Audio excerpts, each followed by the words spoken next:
சொல்லுங்கம்மா. இப்போ இந்த புருவமத்தி 2 ஸ்டெப் போக 3வது ஸ்டெப் சொல்லிருக்கீங்க இல்லையா? புருவமத்தி 3வதா? புருவமத்தி 2 ஃபர்ஸ்ட் 2 நம்ம இமேஜினேஷன்ல பாக்குறது. புருவமத்திக்காக 2 ஒளி ஜோதி ஏற்றி வச்சுட்டு ஒண்ணு பாக்குறோம். அடுத்தது அதே உள்ள 1.5 இன்ச்சு உள்ள பாக்குறோம். ஆமாமா ஆமாமா. திருப்பி 3வது நிலையில அகநிலையில பாக்கும்போது அதுக்கு நான் இருக்கிறேன் அப்படிங்கிற உணர்வுல இருந்து உள்ள போகணும்னு சொல்றீங்களா? அதுக்கு உள்ளங்கிறதுக்கு ஏதாவது புருவமத்தி சொல்ற மாதிரி எந்த பக்கமா போகணும், அல்லது எதை நான் இருக்கிறேன்னு சொல்லிட்டு இருக்கா, அல்லது அருட்பெருஞ்சோதி சொல்லிட்டு அதை நம்ம உணரணுமா? உணர்ந்து பார்க்கும்போது அமைதியா இருக்கணும் அந்த மாதிரி இல்லம்மா. அதாவது இந்த கடவுள் அப்படின்னு சொல்றோம் இல்லைங்களா? அந்த கடவுள்ன்ற தமிழ் சொல்லல. நாம என்ன புரிஞ்சுக்கிட்டு இருக்கோம் இதுவரையில? உங்களுக்கு என்ன கருத்து அதுல கிடைக்குது சொல்லுங்க. கடவுள் நமக்குள்ளே இருப்பவர் இல்ல. கடவுள்ன்றது 2 வார்த்தை, ஒரு வார்த்தை கிடையாது. தமிழ்ல இருக்கிற ஒரு அற்புதம் என்னன்னா, அத உள்ள டீப்பா நீங்க அத பத்தி இது பண்ணீங்கன்னா அதுல எல்லா உண்மையும் அதுவே சொல்லிடும். அதுதான் தமிழ் மொழி. மற்ற மொழி பிழைக்கிறதுக்காக. இந்த தமிழ் மொழி வாழ்வு, இது வாழ்வு கொடுக்கும், நித்திய வாழ்வு. இதெல்லாம் சொல்றது வள்ளல் பெருமான் சொல்லியிருக்கார். தமிழ் மொழி தான் விரைவிலே நமக்கு சிவானுபூதியை லேசிலே கொடுக்கக்கூடிய மொழி தமிழ் மொழி. தமிழ் மொழியே ஒரு மனிதன் தன்னை யாருன்னு தெரிஞ்சுக்கிறதுக்காக ஏற்பட்ட மொழி தான் தமிழ் மொழி. இப்ப இந்த கடவுள்ன்ற வார்த்தை அதனாலதான் ஒவ்வொரு எழுத்து அது என்ன நம்பர் ஆஃப் பிளேஸ்ல இருக்கு எல்லாத்துக்குமே அதுக்கு ஒரு அர்த்தத்தோட தான் இது பண்ணிருக்காங்க. 247 எழுத்துன்னா அதுல ஒரு கணக்கு இருக்கு, மற்றதெல்லாம் கணக்கு கிடையாது. இப்ப தமிழ்ல ஒரு கடவுள்னா, இப்ப இங்கிலீஷ்ல காடு, அதுக்கு அர்த்தம் சொல்ல முடியாது. ஆனா தமிழ்ல அதுக்கு ஏகப்பட்ட அர்த்தம் இருக்கு. கடை பிளஸ் உள், இந்த 2 தனித்தனி வார்த்தையை சேர்த்துதான் மெர்ஜ் பண்றாங்க, இணைக்கிறாங்க. இணைச்சுதான் நமக்கு கடவுள்னு கொடுக்கறாங்க. அப்ப நம்ம அதை பிரிச்சு பார்க்கும் போதுதான் கடவுள்னு நம்ம என்ன நினைக்கிறோம், ஏதோ நம்மள மாதிரி ஒரு நபர் அப்படின்னு நினைக்கிறோம். அது அந்த மாதிரி கிடையாது. கடவுள்ன்றது ஒரு தத்துவம். அது தத்துவம் சொல்ல முடியாது, அது ஒரு சத்துவம். அது ஒரு அன்பு என்கின்ற ஒரு இயற்கையான ஒரு இருப்பு, அகண்ட வெளி முற்றம். அது இல்லாத இடமே இல்லை. அது முழுதும் எங்கும் எல்லையில்லாத. இப்ப வானத்துக்கு எல்லை இருக்குங்களா? ஸ்பேஸ்க்கு எல்லை கிடையாது. அதுக்கு எண்ட் என்பதே கிடையாது. நீங்க எத்தனை லட்சம் ஒளியாண்டுகள் போனாலும் அந்த ஸ்பேஸ் எங்கேயும் முடியாது. அந்த ஸ்பேஸுக்கு உள்ளதான் அதுக்கு அந்த ஸ்பேஸுக்கு உள்ள இருக்கிற ஸ்பேஸா அந்த அன்பு தத்துவம் இருக்கு. அது ஒரு இயற்கை. அது அது இயற்கையா இருக்கிற தவிர்க்க முடியாத ஒண்ணு. அதனுடைய இருப்பே அது இயற்கையா வர்றது. கேக்குதுங்களாமா?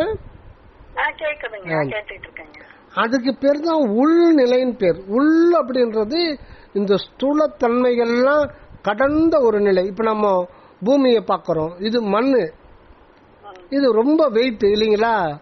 இதை விட லேசானது எதுன்னு பார்த்தீங்கன்னா தண்ணி. தண்ணி இதை விட லேசானது. அதை விட லேசானது எதுன்னு பார்த்தீங்கன்னா தீ. தீ ரொம்ப லேசானது. இப்போ தீபம் நீங்க ஏத்துறீங்க இல்லைங்களா? அது ஒரு வடிவத்துல மேல் நோக்கி எரியுது இல்லைங்களா? அதுக்கு என்ன காரணம்?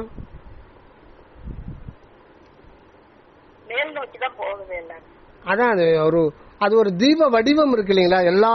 யாரு எந்த வீட்டுல தீபம் ஏத்தினாலும் அதுக்கு ஒரு வடிவம் இருக்கு இல்லைங்களா? அந்த ஒரு ஜோதி மாதிரி அந்த வடிவம். ஏன் அந்த வடிவத்துலதான் எரியுது அந்த நெருப்பு? கீழே பாத்தீங்கன்னா கீழே அகலமா இருக்கு இல்லைங்களா? மேல வேல், அதனுடைய ஷேப் பாத்தீங்கன்னா வேல் மாதிரி வந்துடுது. அதுக்கு என்ன காரணம் சொல்லுங்க? உங்களுக்கு தெரிஞ்சது சொல்லுங்க. இப்ப நமக்கு மட்டும் தெரியல, இதெல்லாம் நம்ம கேதர் பண்ணிக்கிறோம் ஒருத்தர் சொல்றது, அதனால ஷேர் பண்ணிக்கிற, வேற ஒண்ணும் இல்ல. மேல் நோக்கியே மேலதான் விண்ணு இருக்குது. அது மேல் நோக்கிதான் அந்த எல்லாமே பஞ்சபூதங்கள் எல்லாமே அங்க இருந்துதான் உருவானதுங்கிறதுனால அது அதை நோக்கியேதான் இருக்குது எல்லாம். இல்ல அது முதல்ல மண்ணு ரொம்ப திண்மையானது, அதை விட லேசானது நீர், அதை விட லேசானது எதுன்னு பார்த்தீங்கன்னா தீ. தீ மேல் நோக்கி போக பாக்குது, ஆக்சிஜனோட கலந்து அது மேல் நோக்கி அது போயிடும். பட்டு புவியீர்ப்பு விசை இழுத்து பிடிக்குது. புவியீர்ப்பு விசை இழுத்து பிடிக்கிறதுனால அதனுடைய அடிப்பகுதி உங்களுக்கு அகலமாகவும் அது மேல் நோக்கி போற ஒரு முயற்சியில் இருக்கிறதுனால அது கூர்மையாகவும் மாறிடுது. இப்போ இது ரொம்ப லேசானது. காற்று பார்த்தீங்கன்னா ரொம்ப ரொம்ப லேசானது. அதை காற்றை கண்ணால பார்க்க முடியாது. காற்றை நம்ம கண்ணால பார்க்க முடியாது, நம்ம உடம்பு மேல பட்டா நம்ம தெரிஞ்சுக்கிறோம். அதை விட அதிசுக்குமானது அந்த ஸ்பேஸ். ஆக்சுவலா ஆகாயத்தை நம்ம கண்ணால பார்க்கறது ஆகாயம் கிடையாது.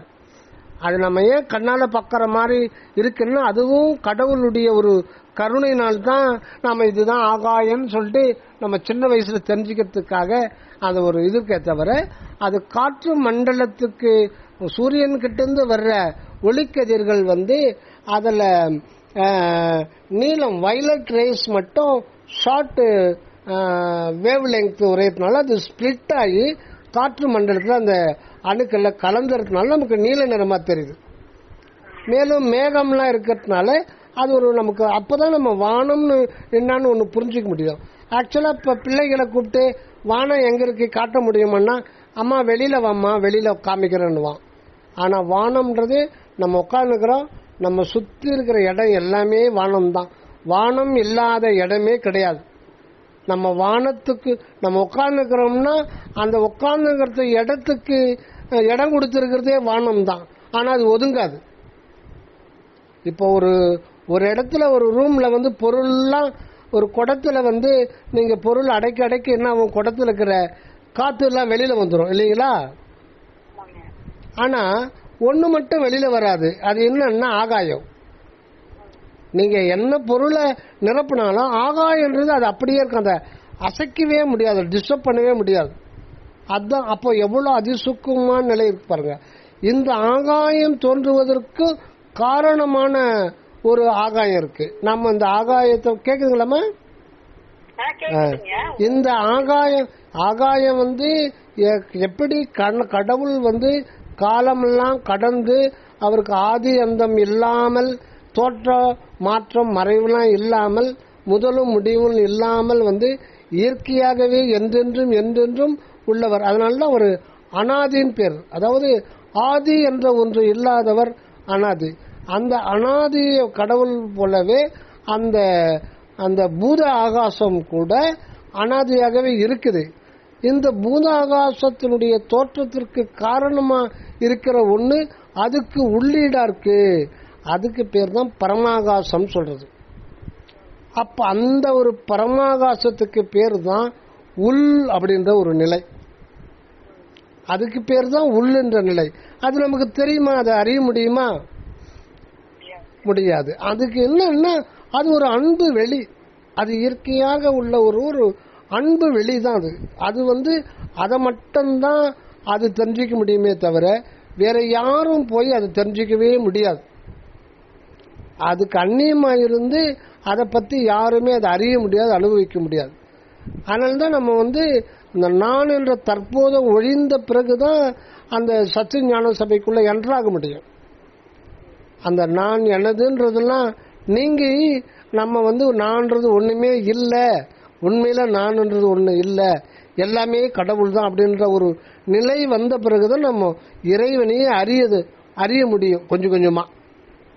இப்ப எதுக்கு சொல்றேன்னா அந்த உள் கடவுள்ன்ற வார்த்தையில நீங்க உள்ளு கேட்டீங்க இல்லைங்களா, அதுக்காக தான் சொல்றேன்.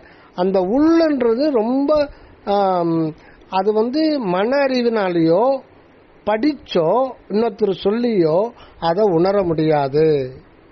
உள் அப்படின்ற நம்ம வெளியில பார்த்தா அந்த இப்ப நம்ம இவ்வளவு நேரம் இப்ப சொன்னோம் இல்லைங்களா, அந்த பரமாகாசம் அது அகண்ட எல்லையற்ற நிலையில இருக்கு. அது அப்படியே அணுத்துவமா நம் தலைக்கு நடுவுல இருக்கா.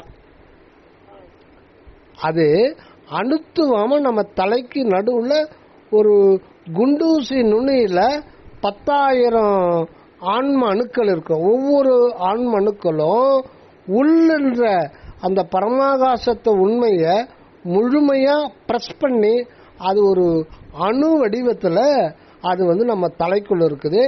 அதுதான் நாம உண்மையில அதுதான் நாம இருக்கிறோமா. நாம போய் புதுசா அதை போய் அறிய வேண்டியதெல்லாம் இல்லை, புதுசா அடைய வேண்டியது இல்லை. நமது உண்மையே அந்த உள் என்ற நிலை. அதை தான் வள்ளல் பெருமான் வந்து அகம் அல்லது அகநிலைன்னு சொல்றார். அதனாலதான் ஞானசரியில அகம் அறியீர். ஐயோ, நீங்க அகம் அப்படின்ற ஒன்றை நீங்க தெரிந்து கொள்ளாமல் இருக்கிறீங்க. அகம்னா இன்னொரு அர்த்தம் வீடுன்னு ஒரு அர்த்தம் உண்டு. ஆத்துல இருக்கான்னு சொல்லுவாங்க, ஆத்துக்காரு அப்படின்னா அகம்தான், அகத்துல ஆத்துலன்னு சொல்லுவாங்க. அகம்னா வீடுன்னு ஒரு அர்த்தமும் இருக்கு. உண்மையில வீடுன்றது உண்மையில எதுன்னா அந்த ஆன்மா தான் வந்து இறைவனுக்கே வீடாக இருக்குதான்.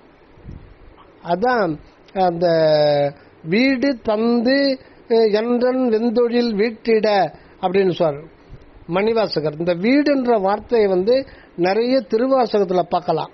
மெய்யே உன் பொன்னடிகள் கண்டு இன்று வீடுற்றேன். அந்த வீடுன்னா அதுதான் ஆன்மா. அதுதான் வந்து சைவ சித்தாந்தத்துல வந்து சிற்றம்பலம் அப்படின்வாங்க. நீங்க தேவாரமாகட்டும் திருவாசகமாகட்டும் சைவத்துல வந்து அடியார்கள் வந்து முதல்ல சொல்றது சிற்றம்பலம் அப்படின்னு சொல்லிட்டு தான் ஆரம்பிப்பாங்க. 2 மணி நேரமோ 1 மணி நேரம் பிடிச்சி முடிக்கும் போதும் சிற்றம்பலம் அப்படின்வாங்க. அந்த சிற்றம்பலம் ஏன்னு சொல்றாங்கன்னு எத்தனை பேருக்கு தெரியும் நமக்கு தெரியல. சிற்றம்பலம் தான் நாமம்.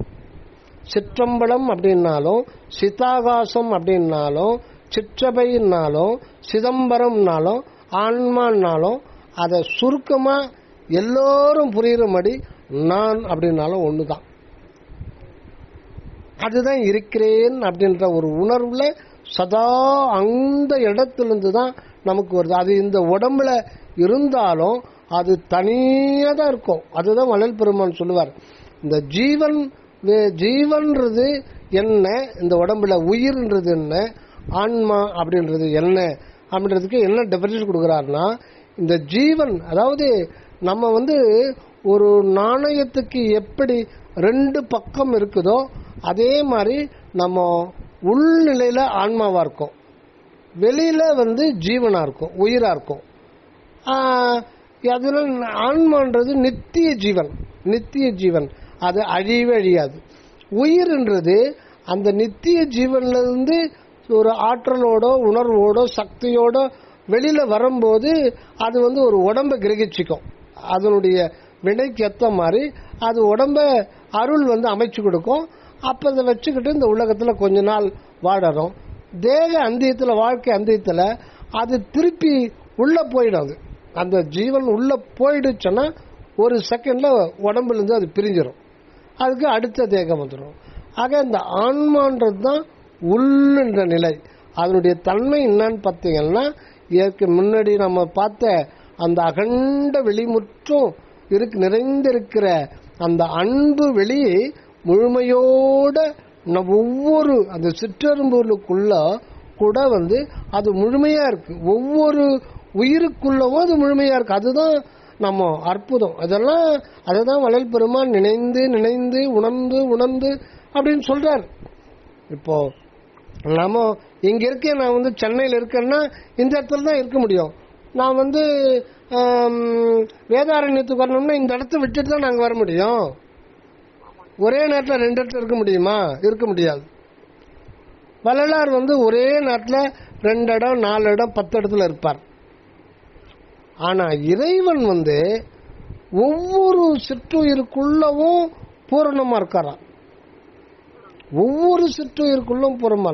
இப்ப அதாவது அதனால்தான் உயிர்கள் வந்து அனந்தம், ஆன்மாக்கள் வந்து அனந்தம். அனந்தம்னா அதுக்கு அந்தமே கிடையாது. எத்தனை கோடி கோடி கோடி கோடி உயிர்கள்னா அதுக்கான கோடியில் அடங்கவே அடங்காது, எண்ணிக்கையிலேயே அடங்காது. எண்ணிக்கைகளுக்கு உட்படாதது இந்த பிரபஞ்சம் முழுதும் நிறைந்திருக்கு. நம்ம சுவாசிக்கிற காற்றுல கூட வந்து பாக்டீரியா நுண்ணுயிர்கள் இருக்கு. அதெல்லாம் கூட ஒரு கோடி வருஷம் கழிச்சு மனிதனா வரும். அந்த பாக்டீரியாவிலிருந்து அப்புறம் அது புல் பூண்டு செடி கொடி எடுத்து நத்தை சங்கு சிப்பி எடுத்து அப்புறம் ஸ்டெப் பை ஸ்டெப்பா வந்து அப்புறம் மனிதனா வந்து அதுக்கு ஒரு முடிவு வந்து வரலாறு நிலையை அடைந்தே தீரணும். எதுவுமே மிஸ் ஆகவே முடியாது. ஏன்னா அதுக்குள்ள இருக்கிறது அற்பெருஞ்சோதி ஆண்டவர் தான் முழுமையா இருக்கார். அந்த அன்பு என்கின்ற ஒரு வெளி, அது ஒரு ஒளி, அதுக்கு பேர் தான் உள்ளென்ற ஒரு நிலை. காரணம் அந்த ஜீவன் வந்து அந்தகரண கூட்டத்தின் மத்தியில் இருக்கும்னுவார். ஜீவன் வந்து இந்த உயிரானது வந்து அந்தகரணம்னா மனோ, சித்தம், புத்தி, அகங்காரம். இன்னொன்னு இதுலயே அந்தகரணத்திலேயே 2 வகை இருக்கு. ஒன்னு அகக்கரணம், இப்ப பார்த்தது அகக்கரணம். புறக்கரணம் பார்க்கும்போது மனோ, வாக்கு, காயம், இந்த உடம்பு, சொல்லு, சிந்தனை. இதுல அகக்கரணம் புறக்கரணம் 2த்துலயும் பொதுவா வருது மனம். ஆக கரணம்னாலே பொதுவா மனம். இதை வந்து ஆகம விதிப்படி 96 தத்துவத்துல பிரிச்சு பார்க்கும்போது அகக்கரணம்னு புறக்கரணம்னு சொல்லிட்டு சொல்லுவாங்க. இதோட கலந்துதான் இந்த ஜீவன் உயிர் வாழும் இந்த உலக வாழ்க்கையில. அப்பதான் உலகத்துல வாழ முடியும். ஆனா ஆன்மா இந்த 4 பேருக்கிட்ட பழகாது. யாரே? மனம், சித்தம், புத்தி, அகங்காரம் இதோட சேராது, தனியா இருக்கும். ஏன்னா அது ஒரு அறிவு மயமான ஒரு ஆகாசம். அதுதான் சித்தாகாசம்ன்றது. சித்து பிளஸ் ஆகாசம். சித்து அப்படின்னா அறிவு. அந்த அகண்ட வெளியில் இருக்கிற அந்த அன்பு வெளிக்கு பேரு சத்து. அதுவே அனுபவ வாழ்வுக்காகத்தான், அதுவே ஆனந்தமா வாழணும் அப்படின்றதுக்காக தான் இந்த மனிதனா வந்திருக்கு. நாமெல்லாம் புதுசா இறைவனுக்கு வேறாக, இறைவனுக்கு அந்நியமாக, இறைவனுக்கு எதிராக, இறைவனுக்கு இன்னொன்று அப்படின்றதெல்லாம் இந்த உலகத்துல, ஆண்டவருடைய உலகத்துல, இந்த பிரபஞ்சத்துல அவருக்கு அந்நியமா கிடையவே கிடையாதான். ஏன்னா இறைவன் வந்து எல்லாம் வல்லான், எல்லாம் உடையான், எல்லாம் ஆனான். எல்லாமே அவர் தான். கொசுவும் அவர் தான், நாயும் அவர் தான், இந்த பஞ்சபூதங்களும் அவர் தான். அதனாலதான் இறைவனுக்கு தனியன் ஒரு பேர்னு சொல்லுவாங்க. தனியன் பேர். அது இறைவனுக்கு தனியன்னா அவர் மட்டும்தான் இருக்கார். அதுதான் இயற்கை. இயற்கையினுடைய அற்புதம் என்னன்னா, அந்த இப்ப நம்ம கடவுள் அற்பெருஞ்சோதி ஆண்டவர் இயற்கையா இருக்கிறவர் அப்படின்னு சொல்றோம் இல்லைங்களா? இயற்கையா இருக்கிறவர். அதே மாதிரி இயற்கையா ஏன் 2-3 பேர் இருந்திருக்க கூடாது? இப்படி ஒரு கேள்வி கேட்டு பாருங்க.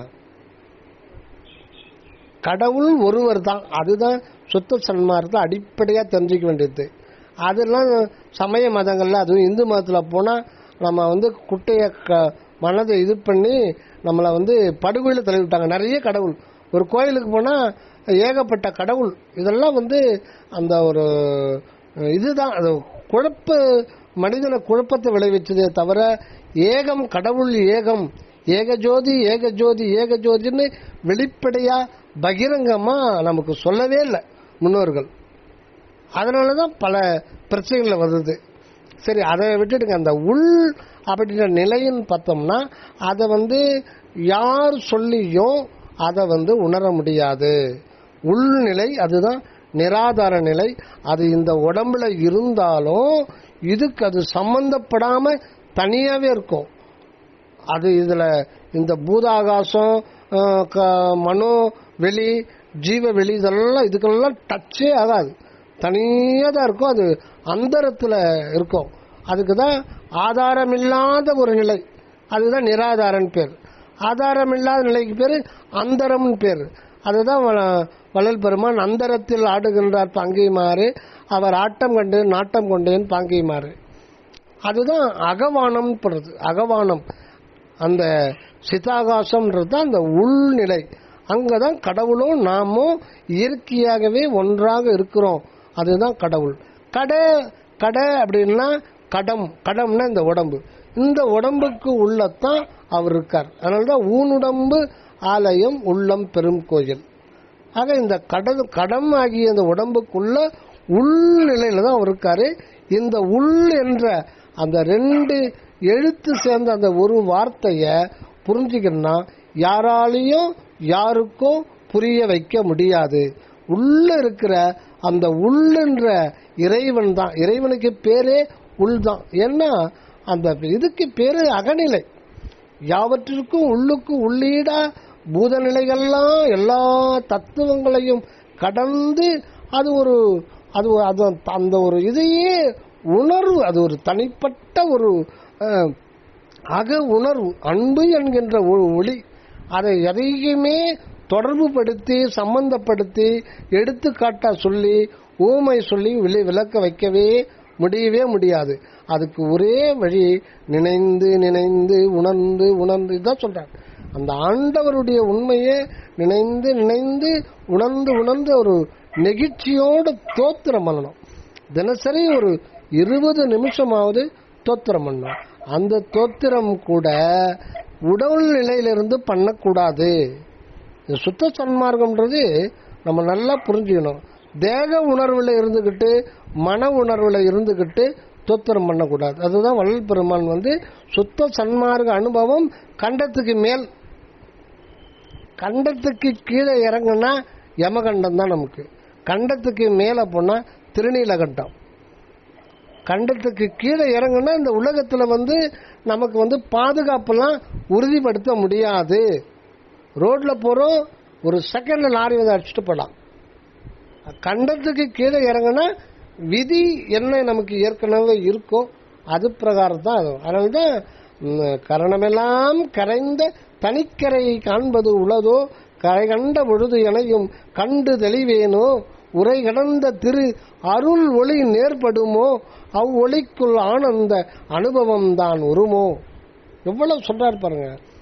அந்த நான் மூழ்கி நான் போய் அதுவாக பெறுவேன் அந்த உள்நிலையை பத்தி இறைவா எனக்கு சொல்லு அப்படின்னு சொல்லிட்டு உருகி இறைவன்கிட்ட விண்ணப்பிங்க.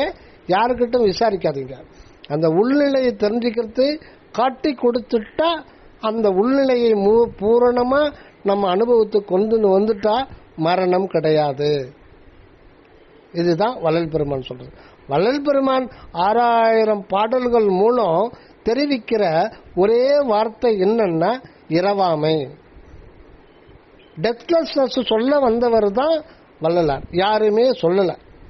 நீ 1000 வருஷம் காயகல்பம் ரசமணி மருந்து மந்திரம் மணி இதுல தேகத்தை 1000 வருஷம் கூட நீட்டிக்க செஞ்சாங்களே ஒழிய யாருமே ஒளியுடம்பை பரவில்லை. வள்ளலார் தான் தன்னுடைய அசுத்த பூதகாரி அணுக்களை சுத்த பூதகாரி அணுக்களாக மாத்திக்கிட்டாரு. முதல்ல அவர் மாத்திக்கிட்டு அவரோட போயிட்டாருன்னா போல என்ன ஆண்டவர்கிட்ட வேண்டார். பாதி இரவில் பாவியேன எழுப்பி அருள் ஜோதி அளித்து என் உள்ளகத்தே சூழ்ந்து கலந்து துலங்கு என்றாய் நீதி நடம் செய் பேரின்ப நிதி நான் பெற்ற நெடும் பேற்றை ஓதி முடியாது. அப்பப்பா எத்தனை கோடி வருஷம் ஆனாலும் நான் பெற்ற நெடும் பேற்றை சொல்லி மாளாது, சொல்லவும் முடியாது. என்போல் இவ்வுலகம் பெறுதல் வேண்டும். எல்லாரும் என் போன்ற ஜீவர்கள் அத்தனை பேருக்கும் எனக்கு கொடுத்த மாதிரி கொடுத்துரு, உன்னை விடமாட்டேன்ட்டார். எல்லாருக்கும் என் போல் மனித தேகத்தை இப்ப யார் பெற்றிருக்காங்களோ அத்தனை பேருக்கும் கொடு. இவ்வளவு உரிமையா இதுவரையில எந்த ஞானியும் கேட்கல. அவங்கவுங்க போய் அந்த தவம் இருந்து யோகம் இருந்து இந்த குண்டலினி எழுப்புறேன், மூச்சு அடக்கிறேன், தம்பகம் கும்பகம் பண்றேன், சுவாசத்தை கவனிக்கிறேன், எண்ணத்தை நோட் பண்றேன், இப்படிதான் அவங்க அது கூட ஒரு சுயநலம் தான் அது கூட. ஆனா வள்ளலார் அதோட போல எல்லோரும் என்ன எனக்கு என்ன கொடுத்தியோ அதே மாதிரி ஆண்டவா எல்லோருக்கும் கூட நான் உன்னை விடமாட்டேன்ட்டார். சரிப்பா அதெல்லாம் பக்குவம் வேணும், அதெல்லாம் எனக்கு தெரியாது, எனக்கு கொடுத்த மாதிரி எல்லா ஜீவர்களுக்கும் கொடு. சரி அந்த 5 வழியில நீயே வச்சுடு, நீயே பண்ணிக்க. அந்த அருட்ஜோதி செங்கோலை நீயே செலுத்தி யார் யாருக்கு என்னென்ன பண்ணணுமோ இந்த உலகத்தை எப்படி நீ உருவாக்கணுமோ நீயே செஞ்சுக்கோ. உலகினில் உயிர்களுக்குறும் இடையுருளாம் விலக நீ அடைந்து விளக்குக மகிழ்க சுத்த சன்மார்க்க சுகநிலை பெருக உத்தமன் ஆகுக ஓங்குக என்றனை போற்றினின் பேரருள் போற்றினின் பெருஞ்சீர் ஆற்றலின் ஓங்கி அற்பெரும் ஜோதி. ஆக இங்க வள்ளலாரா வந்திருக்கிறது யாருன்னா அற்பெருஞ்சோதி ஆண்டவர் தான். புதுசா யாரும் வரல. அந்த குறிப்பிட்ட ஆன்மாவாக இருந்தது, இருக்கின்றது, இருக்க போவது கூட அந்த எல்லாம் ஆனான் அவர் தான் அந்த வள்ளலாரம் ஆகியிருக்காரு. அது மட்டும் இல்ல, இப்ப போயிட்டு இருக்க எதிரில் ஒரு பூனை போயிட்டு இருக்கு, அது கூட வள்ளலார் தான். ஆனா அது தன்னை அறிய முடியாத ஒரு நிலை இருக்கு. மனித தேகம் அதுக்கு எப்ப கிடைக்குதோ அப்பதான் அது சிந்திக்கிற ஒரு இது வரும். அந்த மனித தேகம் கிடைச்சாதான் அதுக்கு அந்த வாய்ப்பு, அந்த ஒரு இது. இப்ப கடவுள் இல்ல, இருக்குது, நம்புறவன் நம்பாதவன், வாக்குவாதம் பண்றவன், அது எப்படி பண்ணிட்டு இருந்தாலும் அவன் இல்லைன்னு சொல்றதுக்கு அந்த ஒரு ஆற்றல் தேவைப்படுத்துறீங்களா பேசுறதுக்கு, அந்த ஆற்றலை கொடுக்கறது கூட அந்த ஆண்டவர் தான். அதனால அந்த உள் என்ற நிலையை நம்ம தெரிஞ்சுக்கிறது தான் நம்முடைய வாழ்க்கையினுடைய லட்சியம். அந்த உள்நிலையை அறிஞ்சிட்டா அதான் சாமி சரவண சாமி சொல்லுவார், முதல்ல உள்நிலை பொருந்தி வாழ வேண்டும். அந்த உள்நிலை பொருந்தி விட்டால் நம்ம எதற்கும் அஞ்ச வேண்டியதில்லை, நமக்கு எந்த குறையும் நேராது, எந்த நோய் நொடியும் வராது அப்படின்றார். அந்த உள்நிலையை தான் உள் ஒளின்றார். அந்த சுத்த சன்மார்க்க பெருநெறி ஒழுக்கத்துல, ஆன்ம ஒழுக்கத்துல சொல்லும் போது இந்த உள்ளொளி என்ற வார்த்தையை தான் திடம்பட குறிச்சிருக்கார். அதாவது இந்த உலகத்தில் 84 லட்சம் யோனி பேதமுடைய எல்லா ஜீவர்களினது ஆன்மாவை சபையாகவும் அதன் உள்ளொளியே பதியாகவும் கண்டு நிற்றல் வேண்டும். இதுதான் இது அகவல்லையே சொல்லுவாரு, உள்ளொளி ஓங்கிட உயிரொளி விளங்கிட வெள்ளொளி காட்டிய மெய்யருட்கடலே. நடராஜர் சொல்லிட்டு சிலையை உருவச் சிலையை வச்சுட்டு இருக்கான்றாங்க, சிதம்பரத்தில் வழிபாடு செய்யறாங்க. உண்மையில அந்த உள்ளொளி தான் நடராஜர் என்றார். அந்த உள்ளொளியினுடைய அருட்செயல் தான் நடனமே தவிர நம்ம நினைக்கிற மாதிரி மனித உருவோட எங்கேயோ சிதம்பரத்தில் அவர் டான்ஸ் அடிக்கிறதுல. ஒவ்வொரு உயிருக்குள்ளவும் அந்த அற்பெருஞ்சோதி ஆண்டவர் தான் அருள் நடராஜராக இருந்து ஐந்தொழில் புரிந்து கொண்டே இருக்கிறார்.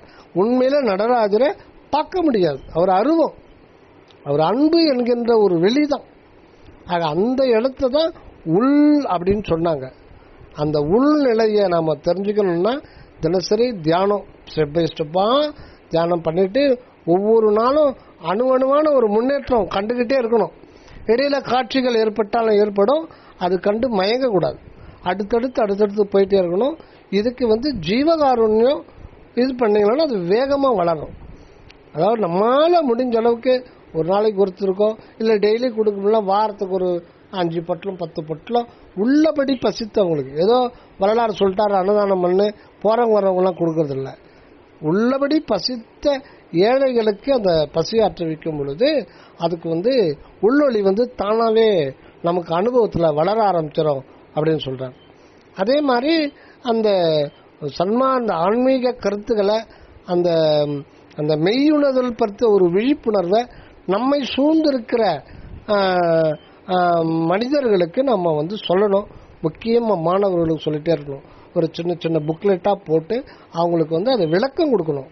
அது ரொம்ப முக்கியம். அதை செய்ய செய்ய ஊரான் பிள்ளையை ஊட்டி வளர்த்து தன் பிள்ளை தானே வளரும். அதாவது இந்த ஆன்மீக கருத்துக்களை பிறருக்கு சொல்ல சொல்ல அந்த பிள்ளை என்கின்றது எதுன்னு பார்த்தீங்கன்னா முருகருக்கு பேர் தான் பிள்ளை, அதுதான் ஆன்மா. நம்முடைய ஆன்மானமும் நமக்கு தானா வளரும். அதனால நாமளும் தியான பயிற்சி செஞ்சுக்கிட்டு பிறருக்கும் அந்த வாய்ப்பை ஏற்படுத்தி கொடுக்கிற ஒரு கருவியா இருந்து நம்ம செய்ய முடியுது. அப்புறம் பசித்தவடு பசியாற்றுவித்தல் இதெல்லாம் செஞ்சுட்டு இருக்கும்போது நம்ம தினசரி ஒரு 20 நிமிஷம் தோத்திரம் பண்ணணும். தோத்திரம் தனி டைமு, தியானம் தனி டைம். விடிகாலம் ஒரு 20 மினிட்ஸ் தியானம் பண்ணுங்க. படுக்கும்போது எல்லாம் சாப்பிட்டு எல்லாம் தூங்க போறீங்க, ஒரு 20 மினிட்ஸ். இடையில ஒரு 20 நிமிஷம் நீங்க எப்போ ஃப்ரீயா இருக்கீங்களோ ஒரு 10 பாடல் எடுத்துங்க. அருட்பாலை அது 5ஆம் திருமுறையோ 6ஆம் திருமுறையோ 10 பாடல் எடுத்துக்கின்னு தனியா ரெக்கார்டு பண்ணிட்டு கேட்கலாம் கொடுக்குறாரு. நம்மளே வாய் விட்டு ஒரு தனிப்பட்ட டிஸ்டர்பன்ஸ் இல்லாம எல்லா வேலையும் முடிச்சுட்டு 20 மினிட்ஸ் இல்லை 30 மினிட்ஸ் அந்த ஒரு வாய் விட்டு நீங்க அதை தோத்திரம் பண்ணும்போது நோய் முதல் கொண்டு எல்லாம் போயிடும். இந்த தோத்திரமும் தியானமும் ஒன்றுபடணும். அதுதான் ரொம்ப முக்கியம். அதனால உள் என்ற நிலை தான் நம்முடைய லட்சியமா இருக்கு. அதுதான் உண்மையில கடவுள் ஆகுது. கடம் என்ற தேகத்துக்கு உள்ள இருக்கிற அந்த உள்நிலை, அந்த உள் என்கின்ற உள்ள இருக்கிற அந்த ஆண்டவர் ஒளியா இருக்காரு. ஒளின்னா அது இயற்கை உண்மை. அதுக்கு பேர் ஒளி. சத்து பொருள், அதுக்கு பேர் ஒளி. அது அன்பு வெளி, அதுக்கு பேர் ஒளி. அதை பத்தி நம்ம கண்ணால பார்க்கிற சூரிய ஒளி நாம் நினைச்ச கூடாது, இல்ல மனக்கண்ணால தெரிகிற ஒரு பிரகாசம் நினைச்ச கூடாது. அதுக்கு பேரு ஒளி. அத அப்படிதான் சொல்றாங்க. இயற்கை உண்மை. வள்ளல் பெருமான் விநாயகர்னு சொல்லல, கடைசியில் 6ஆம் திருமுறையில முருகன் சொல்ல, நாராயணன் சொல்ல, கோவிந்தான் சொல்லல, சரஸ்வதி சொல்ல. இயற்கை உண்மை யாரும் சொல்லாதது சொல்றார். உண்மை இறைவனுக்கு உண்மைன்ற பேர் சொல்றார். சத்தியம், அதான் சத்திய ஞான சபை. இறைவனுக்கு சத்திய ஞானானந்தர் பேர். சத்திய ஞானானந்தர். அந்த சத்திய ஞானம்ன்றது என்ன? அதுதான் தனிப்பெரும் கருணை. இப்படி பல வகையில நமக்கு உண்மையை விளக்கம் செஞ்சிருக்கார் வள்ளல் பெருமான். ஆக அருள், அந்த உள் என்ற வார்த்தையில அருள் அருள் அருள்னு வரும். திருவருட்பால மொத்தமே அருள் தான். அருள் பா, அது கூட 2 வார்த்தை இணைக்கப்பட்டு தான் நமக்கு கொடுக்கப்பட்டிருக்கிறது. என்ன இதெல்லாம் திண்டுக்கல் சுவாமி சரவணந்தா சொல்லிதான் நமக்கு தெரியும். அரு கூட்டல் உள், அது உள்ள அருவம் தான் இருக்கு, உருவமே கிடையாது. அது அருவ நிலையில தான் இருக்கு. அது உள்ளீடா இருக்கு. யாவற்றிற்கும் யாராலும் எதனாலும், அதாவது புலன் உணர்வினாலோ மனோ உணர்வினாலோ ஜீவ அறிவினாலோ ஆன்ம அறிவினால் கூட கண்டுகொள்ள முடியாது. அருள் உணர்வினால் மட்டும் கண்டுகொள்ளும்படியான ஒரு நிராதார நிலையில, அந்தரத்துல அதை பத்தி விளக்கமே சொல்ல முடியாது. அப்பேற்பட்ட ஒரு உள்ளென்ற நிலையில தான் அது இருக்கு. அது அருவமா இருக்கிறதுனால அருவம் பிளஸ் உள், அருள், இதுதான் அருள்ன்றது. ஆக அந்த உள்நிலையை நம்ம முயற்சி பண்ணிக்கிட்டே இருக்கணும். ஆண்டவருடைய தயவுனால, அவருடைய கடைக்கல் நோக்குனால நம்ம அந்த எப்படியாவது இந்த பிறவியில அந்த உள் என்கின்ற நிலையை அடைஞ்சிடணும். அங்கிருந்து நம்ம வாட தொடங்கணும். நம்ம இந்த உடம்பு, இந்த உயிர், இந்த மனம், இந்த ஆற்றல், இந்த உணர்வு, இந்த அனுபவம் எல்லாமே வெளிப்படுகிறது, விளங்குறது எல்லாமே அந்த உள் என்கின்ற ஒரு நிலை. அதை பத்தி அது இந்த உடம்புக்குள்ள இருந்தாலும் இந்த உடம்பை சுட்டி காட்டி அதை ஐடென்டிஃபை பண்ணவே முடியாது.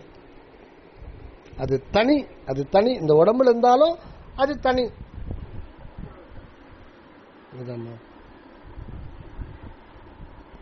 நிறைய விளக்கம் கொடுத்துட்டீங்க. பெரிய சாஸ்தாங்க நமஸ்காரங்க.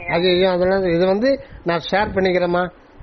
பெருமானாருடைய அவர் கிருபையினாலையும் அவருடைய அருள் ஆசையினாலையும் திண்டுக்கல் சுவாமி சரவணானந்தா அவர்களுடைய புத்தகம் படிச்சு அது கொஞ்சம் கொஞ்சமா நம்ம ஒரு கொஞ்ச நேரம் நம்ம உள்நோக்கி பார்க்கிற தன்மையை வளர்த்துக்கிட்டோம்னா நமக்கு கொஞ்சம் கொஞ்சம் ஒரு அணுவா புரிய வைப்பாரு. அதை நம்ம ஷேர் பண்ணிக்கிறோம். எல்லாமே தயாநிதி சுவாமிகள் இல்லைன்னா வள்ளலாரையும் புரிஞ்சிக்க முடியல, சன்மார்க்கத்தையும் புரிஞ்சிக்க முடியாது. அதனால சன்மார்க்கத்தை புரிஞ்சிக்கிறதுக்கும் வள்ளல் பெருமான் பெற்ற பேரை புரிஞ்சிக்கிறதுக்கும் நம்ம சுவாமிகள் செய்த உதவிய எத்தனை நிமிஷத்துக்கு நிமிஷம் கோடி கோடி நன்றி சொன்னாலும் அந்த சன்மார்க்கம் அது போதாது. அதனால நீங்க சரவணானந்த சுவாமிக்கு இருந்ததுனாலதான் இந்த புத்தகம் வேணும்னு உங்கள்கிட்ட கேட்க போக நான் உங்களை இவ்வளவு விளக்கம் எனக்கு அப்படி ரொம்ப நிறைய பிரமிப்பா இருக்குங்க. எனக்கு என்ன சொல்றதுன்னே தெரியல. சரிங்களா, சரிங்களா, சரிங்க சார். ரொம்ப சந்தோஷமா, ரொம்ப சந்தோஷம். பயிற்சி பண்ணுங்க. இன்னைக்கு ஆரம்பிச்சிருங்க. புத்தகம் வந்த உடனே நைட்டே ஆரம்பிச்சுட்டேன். அதுக்கப்புறம் தான் லேட்டா பார்த்தேன். சரிங்கம்மா, சரிங்கம்மா, சரிங்கம்மா. அதுக்கப்புறம் உங்க ரெண்டு ஆடியோவும் கேட்டுட்டு சரிங்கம்மா, சரி 12 மணி ஆயிடுச்சு. நான் திரும்ப திரும்ப கேட்டு பார்த்தேன் 2 தடவை. சரிங்கம்மா, சரிங்கம்மா, சரிங்கம்மா, சரிங்க. அப்புறம் காலையிலயும் ஒரு தடவை இது பண்ணிட்டு பார்த்தேன். அந்த விளக்கு வச்சு பண்றது மட்டும் நான் பண்ணிட்டேன். அப்புறம் உள்ளங்கிறது எனக்கு எப்படி போறதுன்னு தெரியல. அதனாலதாங்க கேட்டேன். அது உங்களுக்குள்ள இருக்கிற அந்த உங்களுக்குள்ள உங்களுடைய அக மையத்துல உங்க சுயத்துக்கு சுயமா அனாதி காலமா நம்மோட நாம இருக்குது. அதனால நாம உரிமையோட கேட்கறோம். பட் அங்க நெகிழ்ச்சி இருக்கணும். நம்ம அந்த ஒரு நன்றி, என்னன்றி கொன்றார்க்கும் ஒய்வுண்டாம் ஒய்வில்லை செய் நன்றி கொன்ற மகருக்கு. இதுக்கு அர்த்தமே வந்து இப்ப பாருங்க, நாம உட்கார்ந்து இருக்கோம். பட் இந்த உடம்புல வந்து 100 ஷிப்காட் அந்த மாதிரி அதுக்கு ஈக்குவல் கூட சொல்ல முடியாது. இந்த உடம்பு இதயம் பாருங்க, நம்ம பேசிட்டு இருக்கோம். பட் இதயம் வந்து தானா ஒரு நிமிஷத்துக்கு 72 முறை பம்ப் பண்ணுது. அதெல்லாம் யார் செய்யறது? உள்ள இருக்கிற உள்ளொலி செஞ்சுக்கிட்டு இருக்கு, நமக்காக செய்யுது. இந்த உடம்புல கிட்னி, 2 கிட்னி, ஒரு கிட்னில வந்து 10 லட்சம் நெஃப்ரான்கள் இருக்கு. ஒரு நெஃப்ரான் எடுத்துக்கிட்டோம்னா அந்த ஒரு நெஃப்ரான் 20 லட்சம் நெஃப்ரான்ல ஒரு நெஃப்ரான் ஈக்குவல் டு ஒரு ஆர்ஓ ஃபில்டருக்கு சமம்.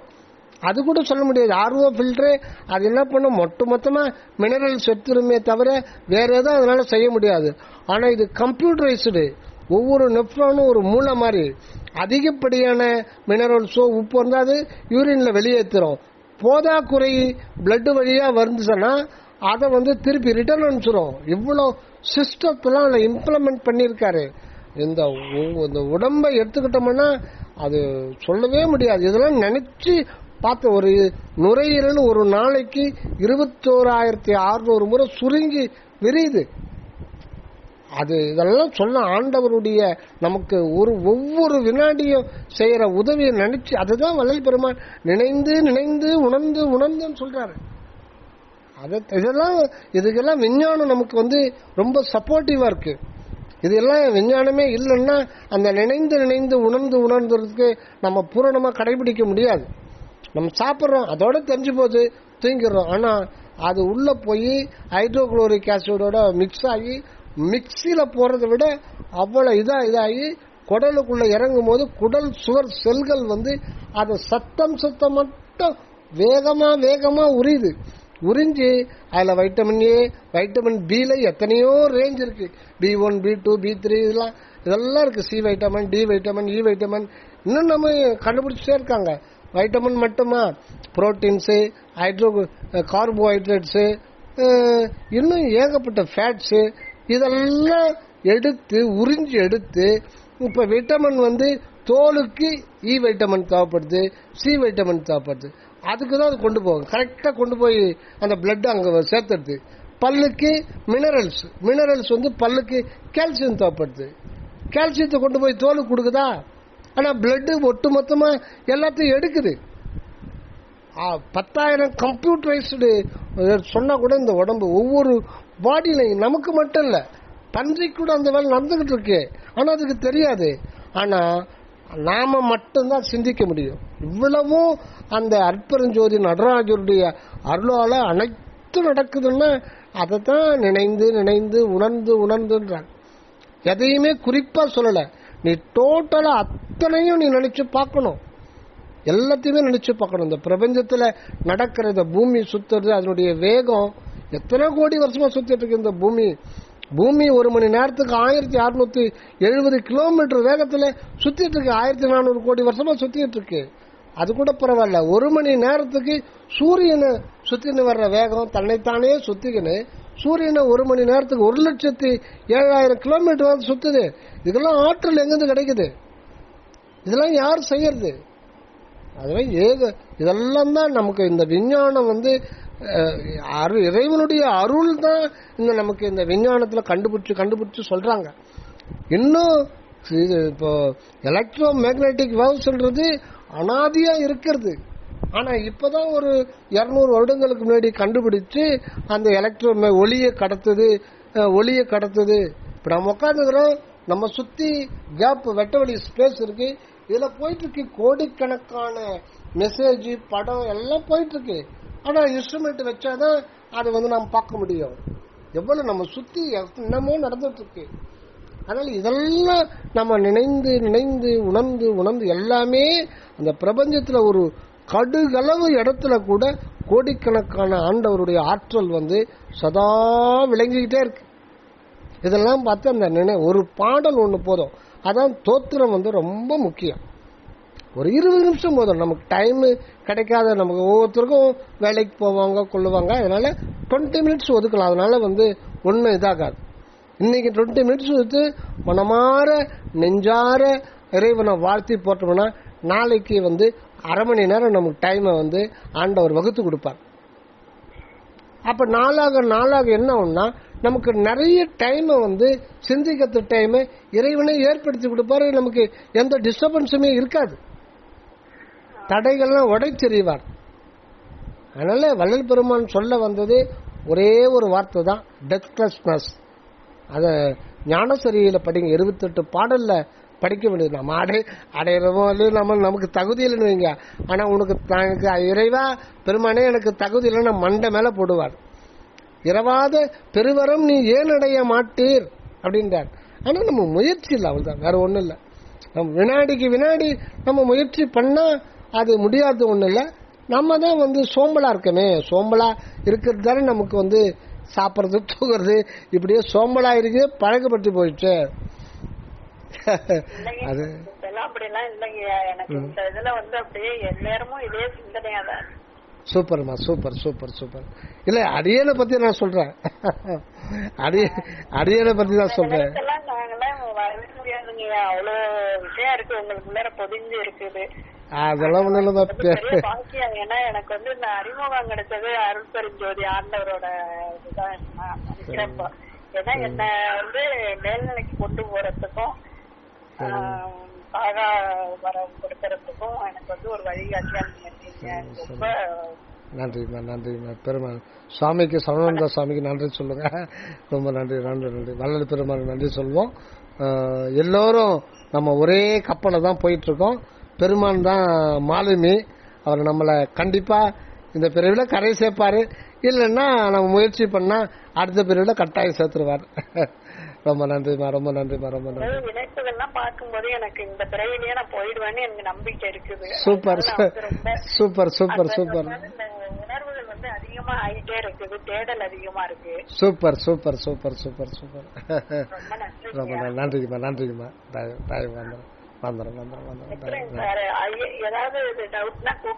கேளுங்கம்மா, கேளுங்க. எனக்கு பட்டன் போனுக்கு கால் பண்றேங்க, பட்டன் போனுக்கு கால் பண்றேன். ஓகேம்மா, நன்றி. கேளுங்கம்மா, கேளுங்கம்மா. நன்றிங்கம்மா, நன்றிங்கம்மா, நன்றி. தயவு தயவு தயவு தயவு தயவு.